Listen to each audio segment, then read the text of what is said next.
네, 지난주에 우리가 살펴보았던 사무엘상 말씀에 이제 전쟁 가운데 법궤를 가지고 나갔다가 법궤를 빼앗기게 되는 장면을 보았습니다. 법궤를 빼앗기게 되고 또 그 법궤를 가지고 왔던 홈리와 비느하스까지 생명을 잃게 되고, 그리고 그 소식을 들은 엘리 제사장 또한 앉은 채로 생명을 잃게 됩니다. 그 하나님을 의지하고 하나님의 말씀에 순종하기보다는 철저하게 하나님을 이용하려고 하였었던 그 엘리 가문과, 그리고 이스라엘이 철저하게 징계를 받는 장면을 살펴보았는데요. 오늘은 그 법궤를 가지고 간 블레셋이 어떻게 되어지는지에 대한 내용입니다. 블레셋 사람들은 이 전쟁에서 승리를 한 후에 하나님의 법궤를 빼앗아서 아스돗이라고 하는 다곤 신전에다가 그 법궤를 두었어요. 그때 당시에는 이 모든 사람들이 신을 믿고, 그리고 신의 형상을 만들어서 그것을 철저하게 믿는 그러한 시대였습니다. 굉장히 많은 신이 있었는데요. 이런 농사를 짓는 사람들은 그 농경의 신, 물고기를 잡는 사람들은 또 그 물고기의 신, 그리고 또 자녀를 많이 낳기를 원하는 사람들은 뭐 다산의 신, 여러 가지 모든 것들에다가 그 신의 이름을 짓고 그것들을 섬기고 있었던 그런 시대였어요. 그리고 또 자신들이 믿는 그런 신을 가지고 전쟁을 하여서 이기게 되면 우리 신이 더 힘이 세다, 우리 신이 승리하였다 라고 생각하고 있는 그런 시대였습니다. 이 블레셋 사람들 또한 물고기 모양의 다곤이라고 하는 신을 섬기고 있었어요. 그래서 그 다곤 신전에다가 이 하나님의 법궤를 가져다 놓은 것입니다. 하나님의 법궤는 하나님의 형상을 우리가 알 수 없잖아요. 그래서 이 법궤, 이 모양으로 만들어져 있고, 그 안에 하나님의 법궤, 이 하나님께서 직접 주신 십계명, 그리고 아론의 쌍난 지팡이, 그리고 이 광야에서 먹었었던 이 만나, 이러한 것들이 들어 있었다고 합니다. 그런데 이제 추후에 아론의 쌍난 지팡이나 또 그 만나는 없어지고 그 안에 이제 그 법궤, 하나님의 그 십계명 말씀이 새겨져 있는 돌판만 들어 있었다고 이야기를 하죠. 그리고 이 법궤에 그것을 십계명이 들어있는 그 법궤를 들고 이동을 하는데, 거기에 그룹이라고 하는 천사 모양의 조각이 또 이렇게 만들어져 있었다고 해요. 그래서 그 그룹이라는 천사가 원래는 성경에 나오는 발음으로 케롭이라고 하는데, 그 천사와 이 하나님께서 주신 십계명의 말씀, 이 법궤를 통하여 하나님께서 우리에게 직접 말씀하시고 우리를 인도해 주신다 하여서 이 법궤를 이스라엘 사람들이 하나님의 말씀을 주시는 상징물로 여기고 있었습니다. 그런데 그것을 이제 그들이 전쟁에 또 가지고 나갔다가 뺏기게 되는 상황 가운데 오게 된 것이죠. 그래서 이때 당시에 블레셋 사람들은 자신들의 신 다곤이 우리가 믿고 섬기는 여호와 하나님보다 더 크고 승리하였다고 생각을 하였어요. 그래서 그것을 가지고 다곤 신전 안에 두었습니다. 그것은 또 수치를 주는 그런 행동이었어요. 예전에 저는 가보지 못했는데 창경원이라는 곳을 가보신 분들이 혹시 계실지 모르겠습니다. 원래는 이제 그곳이 이제 창경궁이라고 해서 원래는 궁전 중에 하나였는데, 전쟁 이후에 일본이 우리나라를 이제 지배하게 되면서 그곳에다가 이제 동물원을 만들어 놓고 동물들을 그곳에다가 이렇게 전시해 놓는 곳으로 만들어 놨대요. 왜냐하면 이 전쟁에서 승리하고 우리나라를 다스리게 되면서 철저하게 우리나라를 무시하고 우리나라를 깔보는 그러한 또 상징물로 여겼던 것이죠. 하지만 그 이후에 다시 그 동물원 자리를 옮기면서 또 수습을 하게 되었는데요. 마치 그러한 것입니다. 전쟁을 통하여서 그 중요한 그 곳을 이렇게 바꾸고 자신들이 또 지배하는 그러한 상징물로 바꾸어 놓고, 또는 왕들이 머무르던 곳을 동물원으로 바꾸기도 하고, 또 대표적으로는 왕의 그 자녀들, 왕족들을 포로로 잡아가는 일도 많이 있었습니다. 그러한 것들을 통하여 철저하게 자신들이 전쟁의 승리자라는 것을 나타내는 것이 이 고대의 풍습이었다는 거예요. 그래서 블레셋 사람들은 오만하게 보일 정도로 이 전쟁에 승리한 것을 자신들이 과시하고 싶었던 것입니다. 그래서 이 하나님의 법궤를 다곤 신전에 이렇게 갖다 놓은 것이죠. 그런데 이것은 이 블레셋 사람들이 철저하게 착각을 한 것이었습니다. 하나님께서는 이 블레셋의 오만함을 징계하시고 하나님의 영광을 결코 인간이 조종할 수 없음을 보여주십니다. 블레셋 사람들이 법궤를 다곤 그 신상 곁에 두었을 때 다음날 아침에 보니까 이 다곤 신상이 법궤 앞에 엎드러져 있는 것을 보게 되어지는 거예요. 마치 그 다곤 신상이 하나님의 법궤를 숭배하는 것처럼 그 앞에 엎드려져 있는 것을 볼 때에 첫째 날에는 그 사람들이 이거는 우연히 생긴 일이라고 생각하였던 것 같습니다. 이게 왜 이렇게 넘어져 있지? 이게 왜 하필이면 이 법궤 앞에 엎드려져 있지? 혹시 이 하나님의 법궤, 여호와 하나님의 법궤 앞에 이 다곤 신상이 무릎을 꿇은 것인가 하는 마음도 마음속에 조금은 있었겠지만 그들이 이 별일 아닐 거야, 우연히 생긴 일일 거야 하면서 이것을 바로 세웁니다. 하지만 다음 날에 또 똑같은 일이 벌어지는데 한술 더 떠서 이 다곤 신상의 머리와 손목이 잘려져서 문지방에 떨어져 있는 것을 보게 된 거예요. 이것은 하나님께서 살아계신 하나님이시며 인간이 만든 우상은 아무런 힘이 없음을 보여주는 장면입니다. 하지만 지금 우리가 이 시대를 살아가면서도 이 이스라엘 사람들이 법궤를 대할 때도 철저하게 자신의 유리한 대로 우상으로 삼았던 것처럼, 그리고 또 블레셋 사람들이 그러했던 것처럼 지금 이 시대를 살아가고 있는 우리도 하나님을 대할 때 철저하게 하나님을 믿고 의지하고 순종하기보다는 그것을 나의 부적처럼 또 내가 원하는 대로 사용하는 사람들이 너무나도 많이 있다는 것입니다. 하지만 하나님께서는 철저하게 그 모든 우상들을 무너뜨리시고 하나님께서는 살아계시며 하나님께서는 누구에게도 조정당하시지 않는 분이시라는 것을 보여주십니다. 이 블레셋 사람들 또한 이렇게 다곤 신상이 무릎 꿇고 또 손목과 발목, 머리가 잘려있는 것을 보았을 때에 하나님이 살아계시고 하나님이 참 신이시구나, 이것을 깨닫고 믿고 또 하나님 앞에 회개하며 나아갔으면 참 좋았을 텐데 그렇게 하지 않는 모습을 우리가 또 발견하게 됩니다. 이러한 비슷한 장면을 또 생각이 나실 거예요. 바로 출애굽할 때 10가지 재앙으로 이집트에, 애굽에 그러한 것들을 보여주셨을 때에 여전히 마음이 강팍해지고 하나님 앞에 무릎 꿇지 않는 그 바로와 애굽 사람들을 우리가 또 볼 수 있습니다. 이 애굽 가운데에 모세가 이제 하나님의 백성들을 이끌고 출애굽을 하려고 합니다. 그때마다 이제 바로가 그 앞을 가로막는 거예요. 그때 하나님께서는 10가지 재앙을 통하여서 놀라운 능력을 나타내십니다.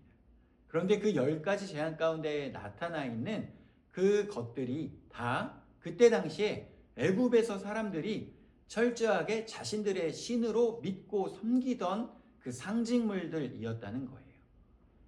물이 피가 되고 또 개구리가 굉장히 많이 날아오게 됩니다. 또 그리고 파리, 그리고 돌림병이 있었고요. 종기가 생기게 되고 또 우박이 떨어지고 메뚜기가 날아오고 흑암이 몰려오고 또 장자가 죽게 됩니다. 이렇게 그들은 물을 섬기고 또 돌림병을 또 준다는 그 병의 신을 섬기고 또 이런 메뚜기와 개구리 이러한 것들을 상징물로 여기며 자신들의 신으로 섬겼었던 거예요. 그리고 또 태양을 신으로 섬겼고 이 바로 자신이 신이라고 스스로 이야기하였던 것입니다. 하지만 하나님께서는 이 다곤 신상이 법궤 앞에 엎드려진 것처럼 이 애굽 사람들이 철저하게 믿었던 그 10가지를 철저하게 무너뜨리시고 그것들을 조정하여 승리하시는 모습을 보여주십니다. 흑암을 주시면서 태양 또한 그 애굽 사람들이 숭배하던 그 태양 또한 하나님께서 만드시고 주관하시는 것이라는 것을 보여주십니다. 자신이 스스로 신이 됐다고 이야기하는 그 바로의 장자가 죽는 것을 통하여 그것 또한 바로 또한 하나님 앞에 철저하게 피조물임을 보여주십니다. 하지만 이렇게 하나님께서 그 10가지의 재앙을 보여주시면서 그들이 믿고 있었던 그 신들을 철저하게 무너뜨리시는 장면을 보면서도 바로는 뉘우치지 않습니다. 애굽 사람들은 하나님을 섬기지 않아요. 그래서 그들은 철저하게 망하게 된 그 상황 가운데서도 추격대를 보내서 이 모세와 이스라엘 사람들을 추격하는 장면을 볼 수 있습니다. 하지만 그때에도 하나님께서는 홍해바다를 가르시며 이 이스라엘 사람들이 홍해바다를 건너 구원케 되는 놀라운 일을 나타내십니다. 이 블레셋 사람들 또한 하나님 앞에 회개하지 않았어요. 하나님 앞에 하나님이 참 신이시라고 고백하며 나아가지 않았습니다. 그러면서 이 사람들은 하나님의 이 심판을 피할 수 있다고 생각을 했어요. 그래서 자신들의 지혜를 의지하고 자신들의 생각을 의지하였습니다. 그래서 이 법궤를 이 신전에서 다른 곳으로 옮기면 된다고 생각을 했어요. 그래서 이 아스돗에서 가드로 또 가드에서 에그론으로 법궤를 이리저리 옮깁니다. 하지만 그 옮기게 되는 지역에 갈 때마다 심한 전염병이 돌면서 그들 가운데 수많은 사람들이 고통을 당하게 되고 생명을 잃게 되는 일이 생기게 되는 것입니다. 이 하나님을 인정하지 않고 대적하는 자들에게 심판이 따라오는 것을 우리가 볼 수 있습니다. 하나님은 거룩하시며 그분의 영광을 빼앗기지 않는 분이심을 우리가 기억해야 하겠습니다. 오늘날 우리가 이 세상을 살아가면서 하나님의 뜻을 무시하고 자신의 방법대로 살려고 하는 사람들이 많이 있습니다. 하나님은 사랑의 하나님이시지만 동시에 거룩하신 하나님이시며 죄를 미워하시고 죄를 심판하시는 분이십니다. 그래서 우리의 인생 가운데 힘들고 어려운 일이 생길 때 그때 나의 삶을 살펴보고 또 하나님 앞에 철저하게 또 무릎 꿇고 하나님을 의지하며 살아가는 모습이 있어야 하겠습니다. 근데 우리의 인생 가운데 내가 하나님 편에 서고 내가 하나님의 뜻에 순종하고 내가 하나님의 뜻대로 살아가겠다 이렇게 살아가야 하는데 하나님이 내 편이시다. 하나님이 왜 내 편을 안 들어주시냐 이렇게 고백하며 하나님을 내 생각대로 조정하고 살아가려고 하는 사람들의 모습이 많이 있다는 것입니다. 지금 우리가 2025년 대한민국을 살아가며 정말 아주 양극화되어 있는 그러한 또 시대를 살아가고 있습니다. 또 정치적으로 큰 결정이 내려지기 전에 아주 두 갈래로 갈라져서 내가 100% 맞고 상대방은 100% 틀렸다고 이야기하고 그리고 굉장히 혐오하고 미워하는 그러한 상황을 살아가고 있어요. 굉장히 마음이 아프고 또 이 한국 사회를 바라볼 때에 아주 슬픈 일입니다. 하지만 이러한 때에 그리스도인들의 또 입장과 행동은 어떠해야 할까요? 물론 우리가 이 시대를 살아가면서 자신들의 각자 마음에 하나님께서 주신 그 양심이라는 것이 있을 거예요. 그 양심에 어긋나고 틀렸다고 생각하는 것을 또 바로잡기 위하여 목소리를 내고 또 행동을 하는 것, 중요한 일일 수 있습니다. 하지만 그것이 우리가 조심하여야 하고 또 굉장히 지혜로워야 하겠습니다. 시민의 한 사람 한 사람으로 우리가 또 광장에 나가서 자신의 주장을 이야기할 수 있겠지만 그것을 우리가 교회의 이름으로 또는 하나님의 이름으로 또는 예배라는 이름으로 광장에 나가서 내가 이야기하고 있는 그 목소리가 마치 하나님의 뜻인 양 그렇게 예배라는 이름으로 그렇게 해서는 안 되겠습니다. 이제 우리가 금요일에 또 중요한 그런 나라의 발표가 이제 있게 되어질 텐데요. 우리가 수년 전에도 이 비슷한 일이 있었잖아요. 그때에도 이 결과를 받아들이지 못하는 사람들 가운데 과격하게 행동을 하다가 4명의 생명을 잃게 되는 일이 또 있었대요. 그리고 이러한 것들 가운데 스스로 생명을 빼앗아가는 일도 있었다고 합니다. 이렇게 굉장히 혼란스러운 이 상황 가운데에 이것을 자신이 원하는 그러한 생각과 다른 발표가 나왔을 때에도 우리는 시민으로서 또 정해져 있는 법의 테두리 안에서 자신의 목소리를 낼 수 있겠지만 이것을 교회의 이름으로 또는 기도한다고 또 하나님의 이름을 그렇게 이야기하면서 법원을 습격하거나 과격한 행동을 하고 다른 사람들을 공격하는 그러한 행동을 하나님의 이름을 내걸면서 해서는 안 되겠습니다. 그것은 우리가 하나님을 그렇게 내 마음대로 조정할 수 있다고 생각하고 내 구미에 맞게 그렇게 재단하는 것입니다. 우리는 그렇게 하기보다는 묵묵히 하나님의 뜻을 구하며 하나님의 뜻이 어디에 있는지를 살피고 내가 하나님의 원하시는 그 길에 서 있는지를 두렵고 떨림으로 우리가 기도하며 하나님 앞에 물어야 하겠습니다. 그리고 우리가 오늘 하루 순간순간을 내가 정말 하나님께서 기뻐하시는 그 뜻 아래 서 있는지 하나님의 뜻대로 내가 순종하며 살아가는지 우리는 두렵고 떨림으로 하루하루 순간순간을 살아야 하겠습니다. 우리가 어떻게 감히 내가 오늘 이렇게 외치는 나의 목소리가 나의 행동이 하나님의 뜻이 확실합니다. 그리고 나의 반대편에 서 있는 사람은 하나님의 뜻대로 살아가는 사람이 아닙니다. 어떻게 그렇게 우리가 이야기할 수 있겠습니까? 우리가 두렵고 떨림으로 하나님의 뜻을 구하고 하나님의 뜻에 순종하며 살아가는 사람인지 우리가 정말 하나님의 뜻 안에 있는 사람이기를 원합니다. 그렇게 기도하면서 정말 두렵고 떨림으로 하루하루 순간순간을 살아가기를 원합니다. 내가 하나님을 조정하고 내가 원하는 곳에 하나님이 서 계셔야 합니다. 이렇게 이야기하며 내가 원하는 대로 되어지지 않았을 때 하나님 어떻게 나를 배반할 수 있습니까? 이렇게 이야기하는 죄를 범하지 않기를 원합니다. 하나님께서 원하시는 그곳에 내가 서 있기를 원해요. 이 이스라엘 사람들도 자신이 원하는 대로 하나님을 제단하고 그 하나님을 이용하며 법궤를 가지고 나갔습니다.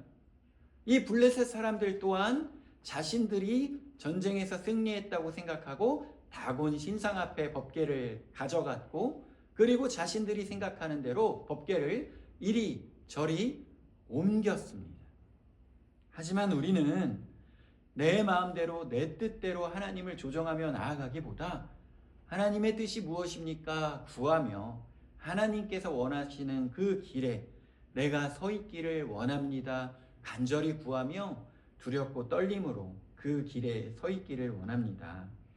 우리는 하나님 앞에 하나님은 어떤 누구의 조정을 당하시는 분이 아니시고 지금도 살아계셔서 역사를 주관하시고 지금도 하나님의 뜻대로 나아가는 분이심을 우리가 알아야 하겠습니다.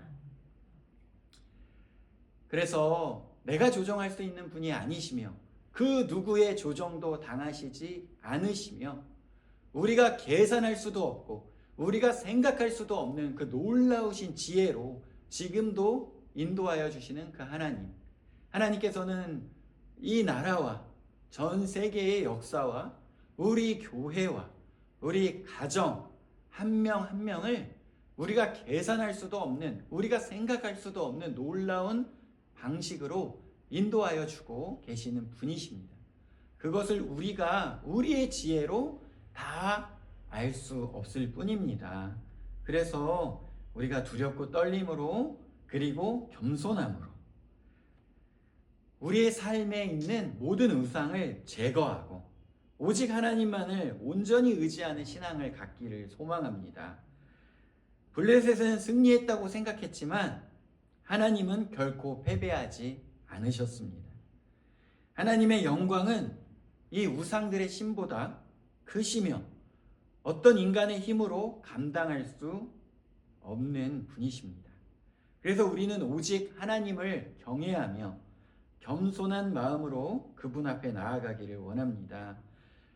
그래서 우리가 이스라엘 사람들이 그러했던 것처럼, 그리고 블레셋 사람들이 그러했던 것처럼 하나님을 조정하려고 하지 않고 우상을 의지하려고 하지 않고 내 마음 가운데 있는 우상을 철저하게 무너뜨리며 오직 하나님만을 의지하며 살아가는 저와 모든 성도님들 되기를 소망합니다.